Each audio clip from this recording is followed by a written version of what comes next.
Assalamualaikum warahmatullahi wabarakatuh.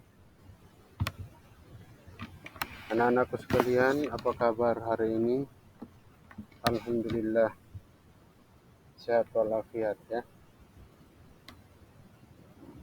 Sebelum kita memulai pelajaran ini, kita berdoa terlebih dahulu dengan melafazkan basmalah. Berdoa dipersilakan. Bismillahirrahmanirrahim. Selanjutnya, Bapak absen terlebih dahulu. Apakah hari ini ada anak-anak yang tidak masuk? Masuk semua ya? Alhamdulillah masuk semua ya. Baik, anak-anak sekalian,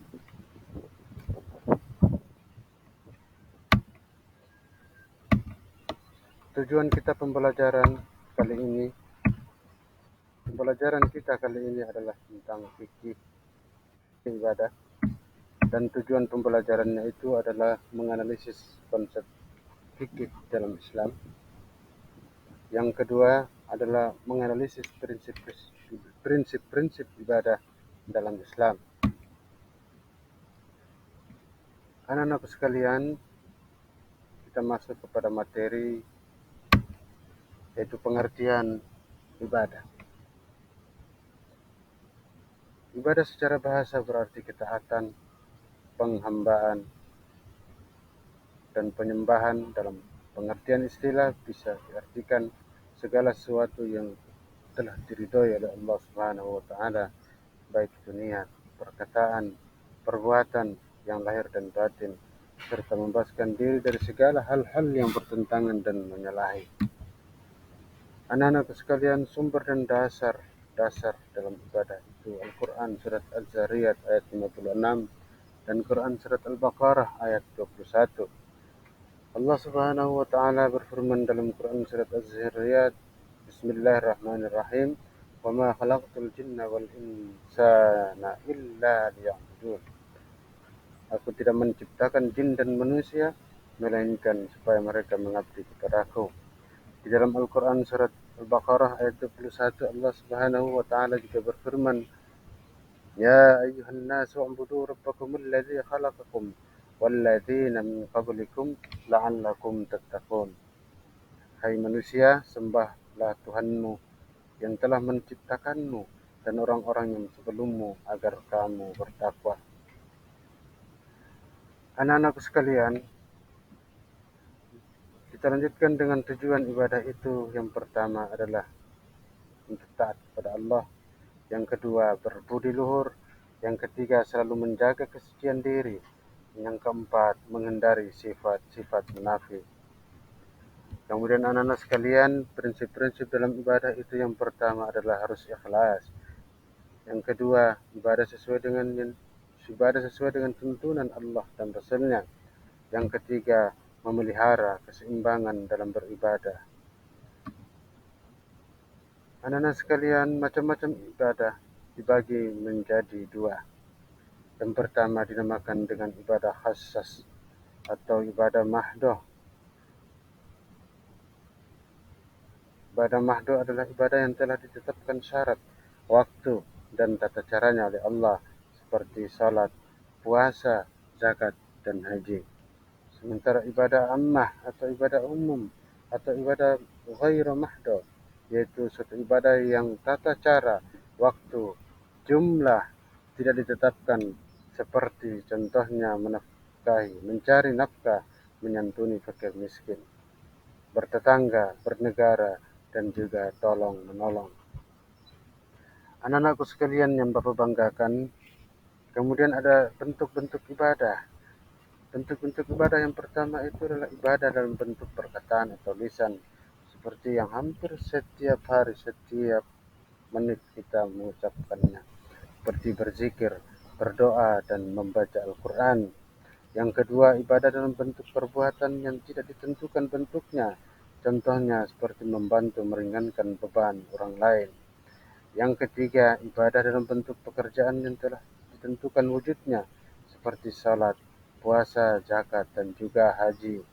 Yang keempat, ibadah dan yang tata cara pelaksanaan berbentuk menahan diri, seperti puasa, iktikaf, dan ihram.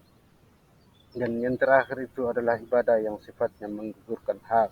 Contohnya memaafkan orang lain yang telah melakukan kesalahan terhadap dirinya dan membebaskan orang yang berhutang dari kewajiban membayar.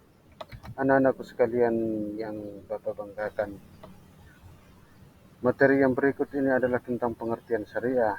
Dalam fikih ibadah, pengertian syariah berarti jalan. Menurut pengertian istilah, syariah itu adalah hukum-hukum dan tata aturan Allah yang ditetapkan bagi hambanya untuk diikuti. Anak-anakku sekalian, kemudian sumber-sumber daripada syariah, sumber dan dasar syariah. Yang pertama adalah Al-Quran, yang kedua sunnah, yang ketiga ijma, yang keempat adalah qiyas. Al-Quran adalah firman Allah yang berbahasa Arab yang diturunkan kepada Nabi Muhammad SAW untuk dipahami, lalu diingat, disampaikan secara mutawatir, bersambung, ditulis dalam satu mushaf yang diawali dengan surah Al-Fatihah dan diakhiri dengan surah An-Nas.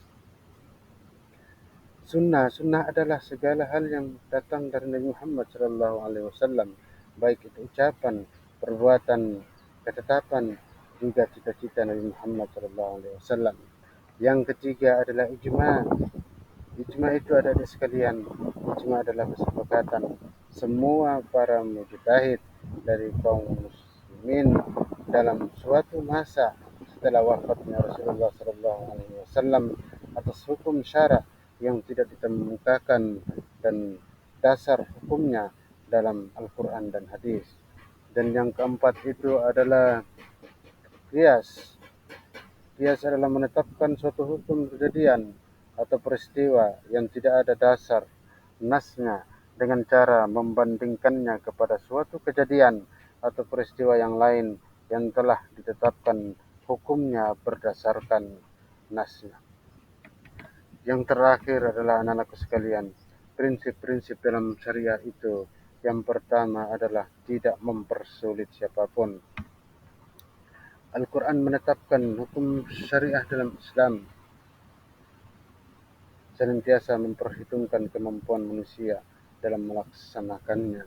Yang kedua adalah menyedikitkan beban. Dengan dasar ini, kita dapat rukhsah, dapat keringanan dalam beberapa jenis ibadah, seperti menjamak dan mengqasar dalam salat apabila kita dalam perjalanan.